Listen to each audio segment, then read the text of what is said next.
سلام علیکم، روز همگیتون بخیر. سه جای کار یعنی شوفیری در استانبول. جای کار یکم در شرکت سیاحی هسته در منطقه کیتخانه اروپا نیمه استانبول. این شرکت سیاحی هسته. انا شوفیر لازم دارم برای گرداندن مسافرها و ایرپورت آوردن دیگر کارهایی که لازمه. شخص شوفیر باید منطقه های استانبول و خارج استانبول خوب بدونه و دکمنت های رانندگیش همش توقی باشه.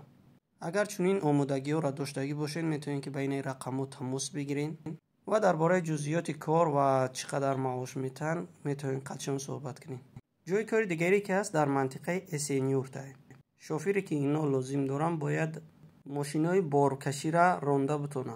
عادتا چیز چوره را از هر جا به هر جا میبرند. برای همین باید کسی باشه که پروای ترکی را داشته باشه. دانستن زبان ترکی شرط نیسته. تجربه باید داشته باشه در راندن ماشینای کلان. اگر این شرط ها را داشته باشین میتونین که بین رقم تماس بگیرین، درباره کار معلومات بگیرین یا تقدیم کنین. عادتا کادری جوان منتظر هستند که به این وظیفه تقدیم کنه. و در آخر یک شرکت دیگری که با در خود استانبول قرار داره نیاز دارن به شخصی که رانندگی را بتونه. ولی این شوفیر یا اینکه این راننده باید زبان ترکی را خوب بدونه.